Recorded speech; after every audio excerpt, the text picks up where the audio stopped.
할렐루야. 여러분 반갑습니다. 오늘도 주님께서 은혜로운 주일에 우리를 예배 자리에 불러 모아 주셨습니다.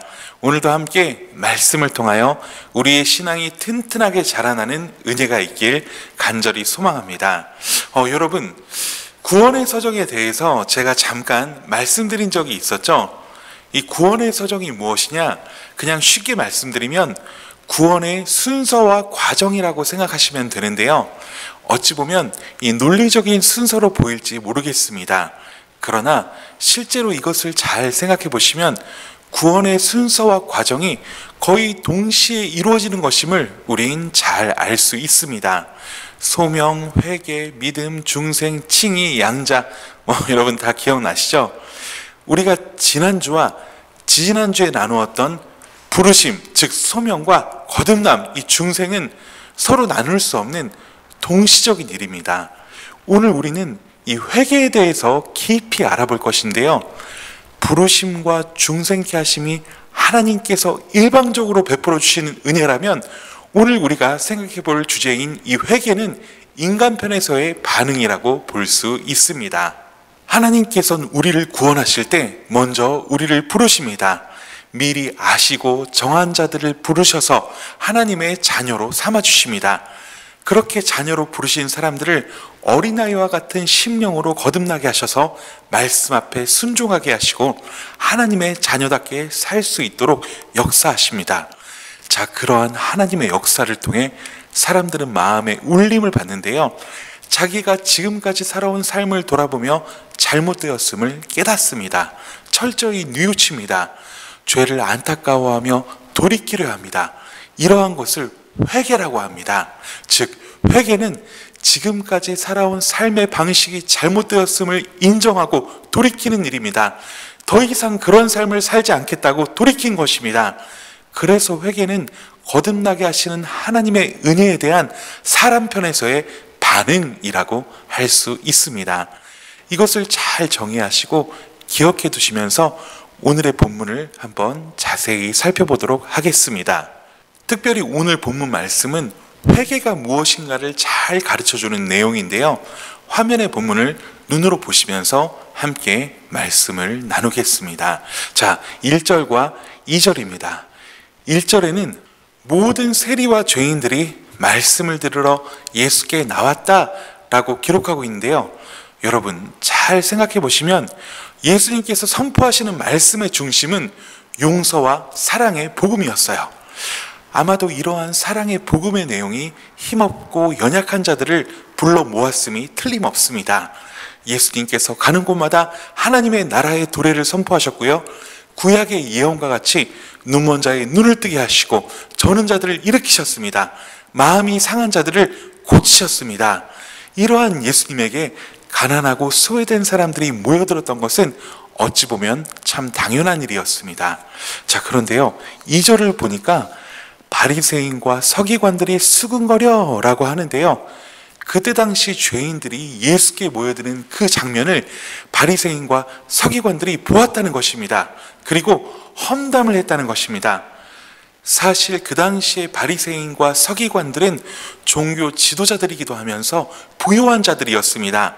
한마디로 백성들 위에 군림에 있던 자들입니다. 이들이 보니 예수란 자는 너무 황당한 것입니다. 그들이 수군거립니다. 이 사람이 죄인을 영접하고 그들과 같이 음식을 같이 먹는구나. 어째 이런 불경스러운 일이 있는가? 사실 예수님 당시의 유대인들은 세리와 죄인들이 율법적으로 깨끗한 삶을 살지 않기 때문에 그들을 죄인으로 취급했습니다. 예수님 주위에 모인 그러한 자들을 상종할 수 없는 부류의 사람들로 취급하고 사람으로도 보려고 하지 않았습니다. 그런데 하나님의 아들이라고 말하는 예수란 자가 이러한 죄인들과 식사를 하며 그들을 기꺼이 마음으로 용납하는 것입니다. 그래서 이들은 도무지 예수를 이해할 수 없다고 말하고 있는 것입니다. 예수 당신이 하나님의 아들이요 메시아라면 그러한 자들과 상종해선 안 된다는 것입니다. 자, 이러한 상황 가운데 우리 예수님은 그들을 깨닫게 하기 위해 세 가지 비유를 말씀하셨습니다. 첫째는 잃어버린 한 드라크마의 비유, 둘째는 잃은 양 한 마리의 비유, 그리고 마지막 세 번째는 탕자의 비유입니다. 이 비유를 우리가 한번 들여다봅시다. 비유의 내용은 쉽기 때문에 여러분이 본문을 읽으면서 비유의 스토리는 무슨 내용인지 다 알 것이라 생각됩니다. 앞에 두 비유는 제가 핵심만 말씀드릴 것인데요. 잃은 양의 비유와 한 드라크마 비유의 핵심 구절은 7절과 10절입니다. 제가 읽겠습니다. 내가 너희에게 이르노니 이와 같이 죄인 하나가 회개하면 하늘에서는 회개할 것 없는 의인 99을 인하여 기뻐하는 것보다 더하리라. 10절입니다. 내가 너희에게 이르노니 이와 같이 죄인 하나가 회개하면 하나님의 사자들 앞에 기쁨이 되느니라.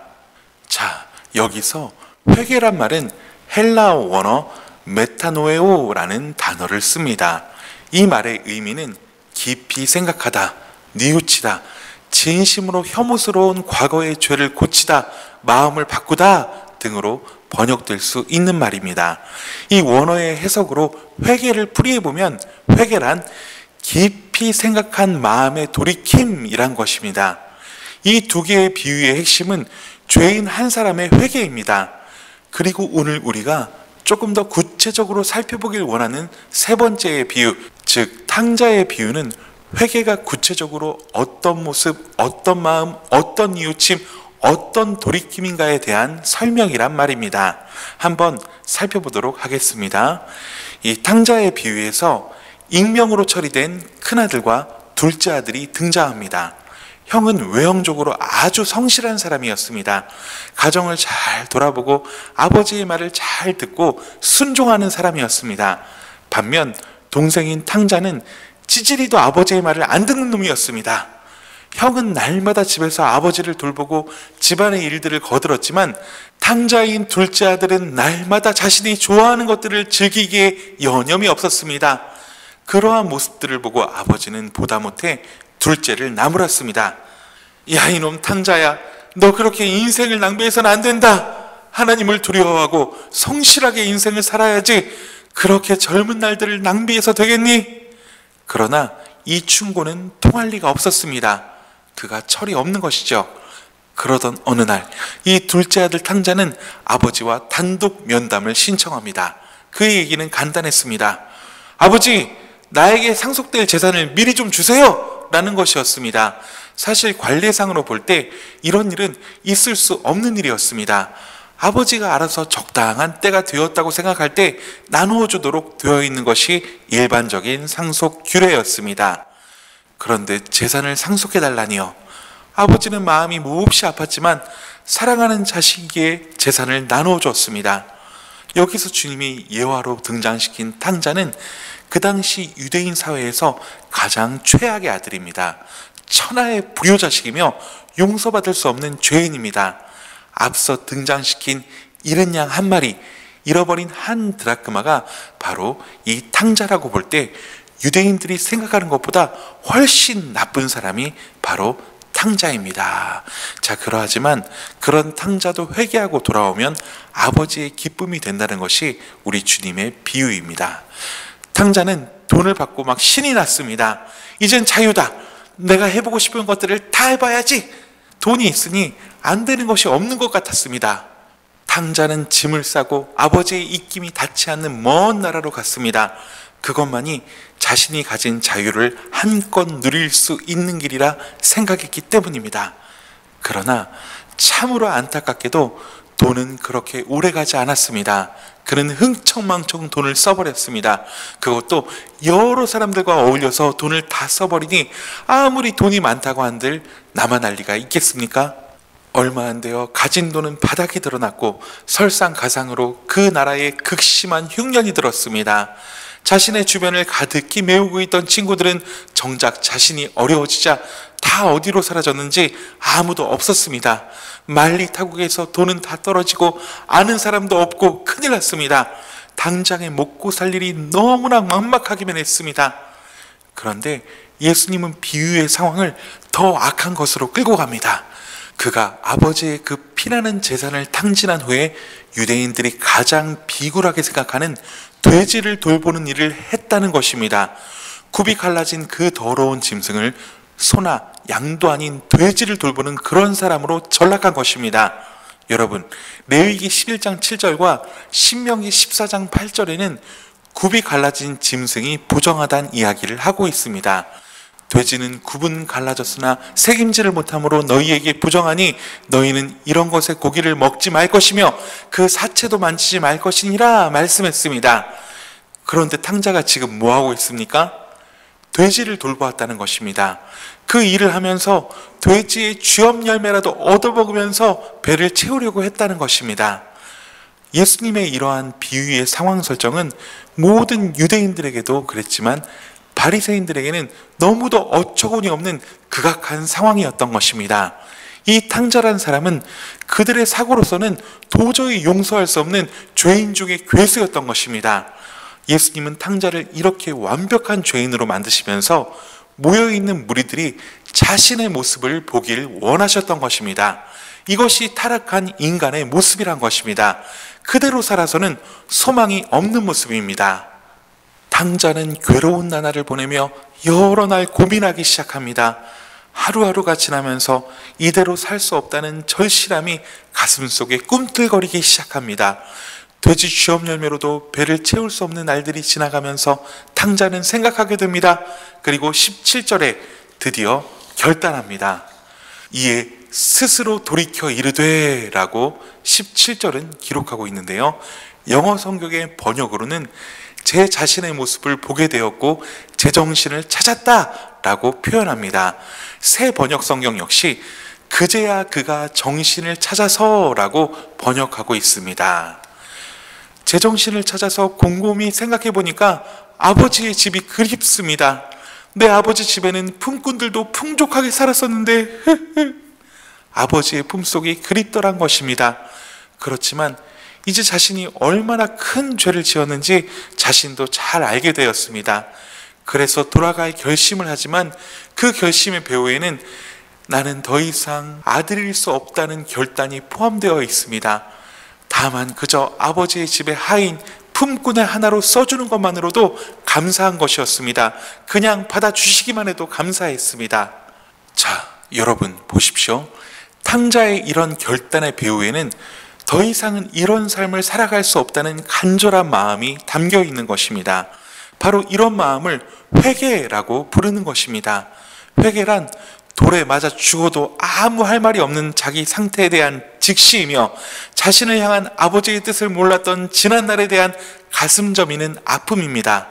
그런 의미에서 회개는 지금까지 살아온 나의 삶이 잘못되었다는 것을 뼈아프게 깨닫고 돌아오는 것을 의미합니다. 이것은 성령께서 중생의 씻음으로 역사하실 때 말씀을 깨닫게 되고 그러할 때 내 삶이 잘못되었다는 것을 깨닫고 스스로 돌이켜 더 이상 그런 삶을 살지 않겠다는 사람 편에서의 반응인 것입니다. 이 말의 의미는 과거의 삶에 대해서 잘못되었다고 느끼지 않는 사람은 회개하고 돌이키지 않는다는 것입니다. 예수를 믿는다고 하면서도 과거의 삶이 더 좋은 사람은 회개하고 돌이킨 것이 아니란 것입니다. 탕자는 자신의 삶에 대해서 뼈저리게 아파했습니다. 그래서 아버지의 긍휼을 바라고 품꾼의 하나로 살 것을 결심하고 돌이킨 것입니다. 그러므로 여러분, 회개는 결단입니다. 더 이상 죄에 사로잡혀 살지 않겠다는 결단인 것입니다. 구원을 받고 그 삶을 누리기 위해서는 과거의 죄로부터 방향을 전환해야 한다는 것입니다. 여러분, 회개에 있어서 먼저 우선적으로 주목해야 할 것이 있습니다. 그것은 탕자가 먼저 자신의 잘못을 인정하고 있다는 것입니다. 따라서 회개는 자신의 잘못을 통회하고 아파하는 것에서부터 시작됩니다. 우리가 잘 아는 것처럼 회개는 방향을 바꾸는 것이라고 했는데 사람이 지금까지 살아왔던 삶의 방식을 바꾸는 일은 지금까지 살아온 삶이 잘못되었음을 뼈저리게 느꼈을 때 가능한 것입니다. 그런 아픔, 그런 뉘우침 없이는 과거의 생활은 청산되지 않습니다. 과거에 대한 미련이 남은 사람은 진정한 회개를 할 수 없습니다. 이 영화 레이를 보면 시각장애인이지만 뛰어난 음악적 재능을 가진 레이 찰스가 등장합니다. 그가 마약을 끊기 위해 처절하게 싸우는 장면이 영화 속에 진하게 그려지는데요. 그가 마약을 끊기 위해 그렇게 처절하게 싸울 수 있었던 이유는 가까운 친구가 마약 때문에 죽게 되고 또 정상적인 가정생활과 음악생활이 지속 불가능하다고 판단했기 때문입니다. 그러나 결심했다고 해서 마약을 끊는 것이 쉬웠던 것은 아닙니다. 그것은 처절한 노력이 필요했습니다. 또 마약을 성공적으로 끊었다고 해서 유혹이 다시 없는 것도 아닙니다. 구원받은 백성으로 살아간다는 것은 과거 하나님의 백성이 되기 전에 즐겼던 죄된 생활을 버리는 것을 의미하는 것입니다. 그래서 예수 믿고 구원받은 이후의 생활은 과거의 생활과 다를 수밖에 없는 것입니다. 술 취함이나 방탕함이 구원받은 이후에 나타나서는 안 되는 이유가 여기에 있는 것입니다. 세례 요한은 강력히 선포했습니다. 회개에 합당한 열매를 맺으라. 여러분, 회개는 분명한 마음의 변화입니다. 중생이 말씀에 대한 반응이요 긍정적인 것이라면 회개는 생활에 대한 말씀인 것입니다. 부정적인 것을 버리는 것을 의미하는 것입니다. 그래서 회개는 고통스럽지만 다른 한편에서는 기쁨을 동반합니다. 잃은 양 한 마리, 잃어버린 한 드라크마를 찾았을 때 주인이 매우 기뻐하듯이 탕자가 돌아왔을 때 아버지는 잔치를 배설합니다. 그 돌이킴이 기쁨이 된다는 것입니다. 여러분, 우리 교회에 하나님의 은혜를 입어 신앙생활을 시작하시는 분들이 꽤 생겼습니다.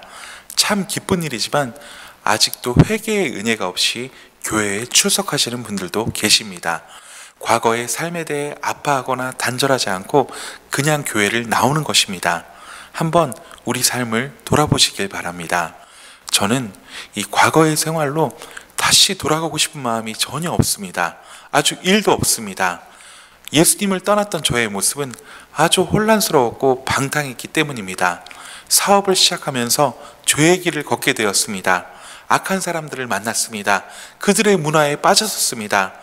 영혼의 만족이 전혀 없는 그 삶은 괴로움과 고통 그 자체였습니다.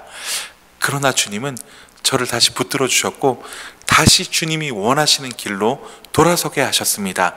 회개케 하셨습니다. 지금 제가 주님과 함께하는 이 삶은 그 어떤 것과도 바꿀 수 없는 영혼의 평화여 가치 있고 위대한 삶임을 고백하게 됩니다. 사랑하는 여러분, 지금 여러분은 어떠하십니까? 주님의 부르심과 함께 중생케 하시는 은혜를 받았습니다. 그래서 신앙생활을 시작했습니다. 믿을 마음을 주셨습니다. 그런데 회개하지는 못했습니다. 무언가 잘못되었다는 생각이 들지 않으십니까? 여러분, 이 회개는 지나온 삶, 세상적인 삶이 부끄럽고 거기에서 돌이키는 마음입니다. 그리스도인이 되는 것은 사단의 나라에서 하나님의 나라로 국적을 옮기는 일입니다. 그러하기에 반드시 영적인 전쟁이 일어납니다. 사단은 자기 백성을 빼앗기는 것을 좋아하지 않습니다. 그래서 한 영혼이 구원받아 신앙생활을 시작할 때 갖가지 일들을 통해 시험에 들게 하고 넘어지게 합니다. 그러할 때 진정한 회개는 그 모든 것을 이기게 합니다. 탕자가 돌이키는 결정을 하는 것이 쉬웠겠습니까? 어려웠습니다. 그는 품꾼을 하나라도 받아만 주신다면 이란 마음으로 돌아온 것입니다.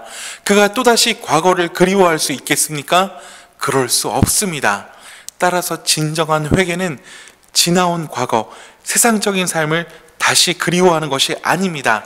진정한 회개는 양다리를 걸치고 살아가는 것이 아닙니다. 진정한 회개는 주 앞에 자복하는 인격적인 반응이요 스스로 돌이켜 결단하는 것입니다. 우린 회개에 대해서 더욱 올바르게 이해하고 깊은 균형을 가져야 합니다.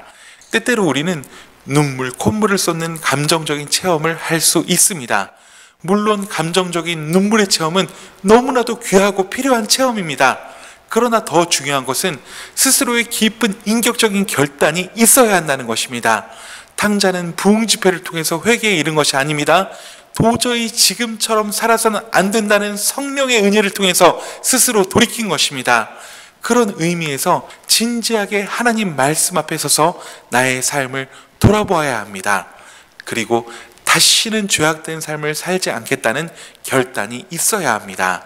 그것이 바로 회개인 것입니다. 또 하나 더, 우리가 회개한다고 말할 때 그것은 나의 자리에 하나님을 채워 넣는 일입니다. 우리 주님과 주님의 말씀이 그 사람 전체와 전 생활을 사로잡는 것입니다. 즉 진정한 의미의 회개는 주인을 바꾸는 것입니다. 죄로 인해 더러워졌던 나의 삶과 인격, 성품을 그리스도의 보혈로 깨끗이 청소하고 그 안에 나의 구주 예수 그리스도 성령 하나님으로 채우는 것입니다. 내 삶의 주인이 이제 내가 아닌 예수 그리스도가 주인이 되는 것, 이것이 진정한 회개인 것입니다. 사랑하는 여러분, 탕자가 집으로 돌아왔을 때 다시 옛날이 그리웠을까요? 절대로 그렇지 않았을 것입니다. 회개는 탕자와 같은 간절한 결단이 필요합니다. 이를 악무는 처절한 결단이 필요합니다. 여러분, 이러한 결단은 죄가 무엇인지 알게 될 때 가능해집니다. 왜 죄악된 생활이 소망이 없는 것일까에 대해 깨달았을 때 가능해지는 것입니다. 이것은 성령께서 우리 마음에 반드시 깨닫게 해주십니다. 저는 예수를 믿는 저와 여러분의 마음을 성령님이 주관하시는 줄 확신합니다. 이 시간 말씀을 통하여 우리는 회개에 대하여 눈이 열리게 되었습니다. 이 시간 성령께서 저와 여러분에게 죄를 깨닫게 하신 줄 믿습니다. 또 죄악된 생활이 얼마나 허무한 것인가를 깨닫게 하신 줄 믿습니다. 여러분, 깨달은 사람만이 회개할 수 있습니다. 결단할 수 있습니다. 우리 이제 돌이킵시다. 아버지께로 돌아갑시다. 우리의 삶을 완전히 주님이 원하시는 삶으로 바꿉시다. 우리 한번 오늘의 말씀을 기억하면서 함께 기도하는 시간을 갖길 원합니다. 기도하겠습니다.